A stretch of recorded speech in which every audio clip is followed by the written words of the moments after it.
Hola, mi nombre es Héctor Román y veremos una clase sobre reanimación cardiopulmonar en adultos para sujetos no entrenados en contexto de manifestaciones.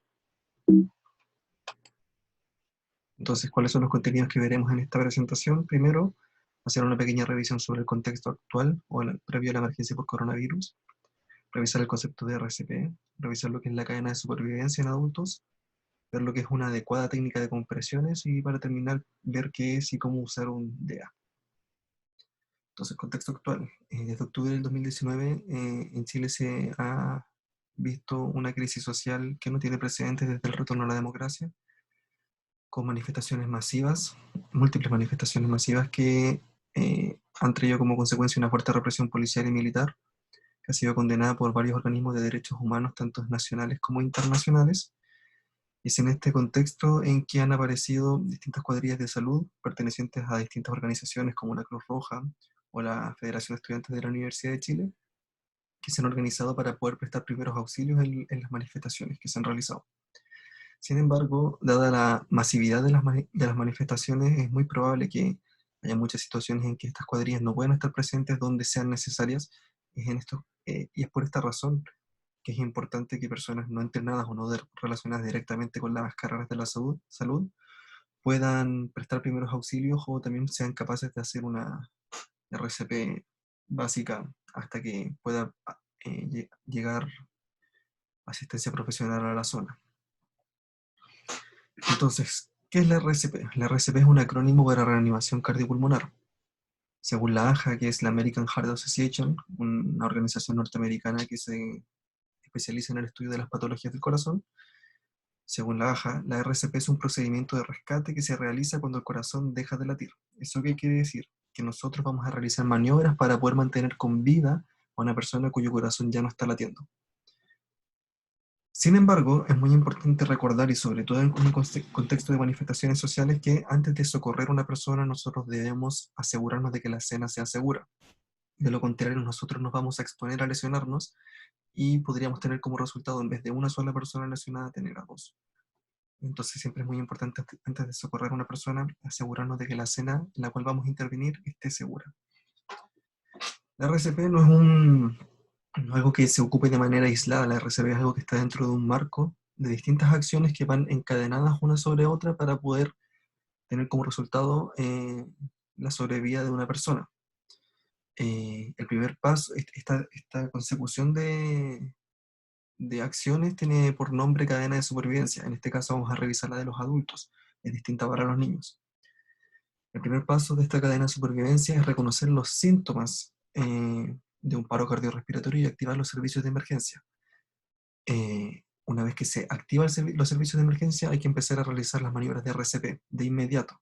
Y si tenemos un DEA o desfibrilador externo automático disponible, entonces ocuparlo.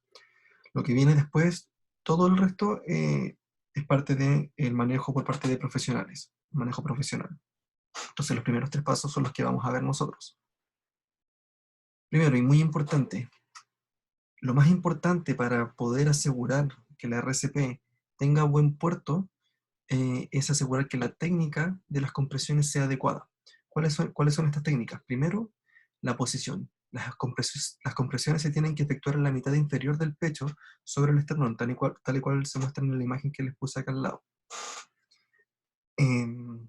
No se debe comprimir sobre el abdomen, no se debe comprimir cerca del cuello, tiene que ser en la mitad inferior del tórax. ¿Ya? Los brazos deben estar ambos estirados y de manera perpendicular a la superficie sobre la cual está tendida la persona, ¿ya? Los dedos deben estar entrelazados entre sí. La frecuencia a la cual se deben realizar las compresiones son de 100 a 120 por minuto. Hay distintas ayudas de memoria que se utilizan para esto. La más común es realizarla escuchando o teniendo en mente el ritmo de la canción de los Bee Gees, Stayin' Alive. Otra manera de hacerlo es para la gente más joven, pensando en Uptown Funk de Bruno Mars. Ambas tienen una frecuencia de alrededor de 100 a 120 bits por minuto, ¿ya? La profundidad de las compresiones debe ser de al menos 5 centímetros. Eso es lo que se debe deprimir el tórax para que la compresión sea efectiva. tan importante como la profundidad de la compresión es la descompresión. Una vez que nosotros comprimimos el tórax al hacer la compresión, de la redundancia, debemos descomprimir totalmente el tórax, ¿ya? La fuerza no se hace con los brazos, se hace con todo el cuerpo. Todo el peso del cuerpo debe bajar y después debe subir para permitir la compresión y descompresión del tórax. Entonces, una cosa importante y que uno siempre ve en las películas o en las series es el tema de las ventilaciones, si se debe realizar o no respiración boca a boca. La recomendación es que en sujetos no entrenados es preferible que no se interrumpan las compresiones torácicas para poder hacer las ventilaciones, ¿ya?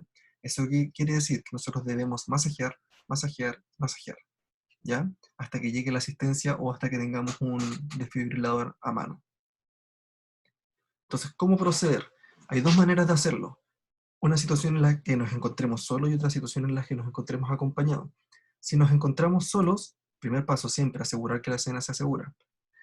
Segundo paso es evaluar que la persona responde o respira. ¿Cómo hacemos esto? Vemos una persona que está inconsciente en el suelo, nos acercamos, le hablamos, la movemos de manera enérgica, pero sin provocar algún tipo de lesión en esta persona. Si no responde, eh, rápidamente vemos si la persona está respirando o no, y si no respira o respira de manera agónica, es decir, si no respira de manera normal, entonces debemos activar el sistema de emergencia. Una vez que activemos el sistema de emergencia, debemos acercarnos a la persona y comenzar a hacer las maniobras de resucitación. Si es que nos encontramos acompañados, los primeros dos pasos son exactamente los mismos. Asegurar que la escena se asegura y después evaluar si la persona responde o respira. Si no responde o no respira, entonces se debe activar el servicio de emergencia. Una de las personas que se encuentra en el lugar activa el servicio de emergencia mientras que la otra comienza a hacer las maniobras de resucitación. Al realizar las compresiones torácicas, con una técnica adecuada se deben realizar en ciclos de 2 minutos. ¿Eso qué quiere decir? Una persona se mantiene haciendo las compresiones durante 2 minutos de manera seguida, con una frecuencia de 100 a 120 compresiones por minuto, mientras la otra espera a cambiar de turno. Una vez que se cumplen los 2 minutos, se hace el cambio de turno para que la otra persona realice la reanimación.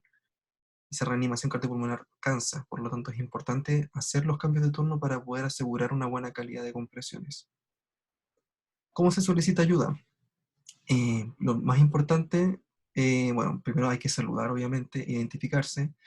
Entonces, saludo, bueno, yo soy Héctor Román, me encuentro con una persona con un aparente paro cardíaco, es una persona adulta y me encuentro acá en Vicuña Maquena con la Alameda, por ejemplo. Hay que saludar, identificarse, indicar que estamos en una situación de posible paro, decir la edad aproximada o si es adulto o niño, la persona que está en el suelo inconsciente y dónde ocurre la emergencia. Con estos datos eh, el servicio de emergencia va a poder llegar y poder atender la situación de manera óptima. Entonces, ¿qué hacer si contamos con un DEA? DEA significa desfibrilador externo automático. Lo importante de un DEA es que lo puede ocupar cualquier persona, ¿ya? Cualquier persona. Entonces, ¿qué hacer si tenemos un DEA? Hay que ocuparlo, sí o sí, siempre.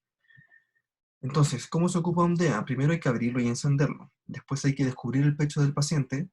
Eh, si es que está mojado, hay que secarlo. Si es que tiene parches como parches de nicotina o algún otro tipo de medicamento, hay que quitarlos. Despegar al revés de los parches y ubicarlos en las zonas en las que los parches mismos están indicando. El DEA tiene todas las instrucciones necesarias para que pueda ser ocupado, por eso puede ser ocupado por cualquier persona.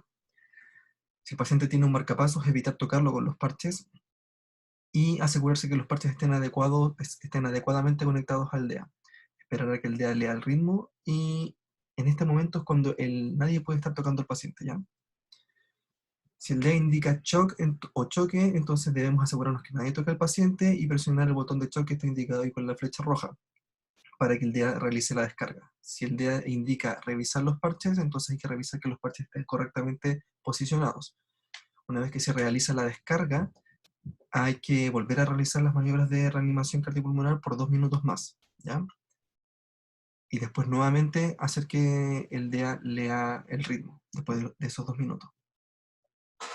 Entonces, como conclusión, la RCP es un procedimiento que permite rescatar a una persona de morir. Es importante asegurar que la escena sea segura, sobre todo en un contexto de manifestaciones sociales, antes de socorrer a una persona. Seguir los pasos de la cadena de supervivencia al momento de socorrer a una persona. Un DEA puede ser usado por cualquier persona. Si está, ocúpenlo. Una técnica adecuada de compresiones puede hacer la diferencia.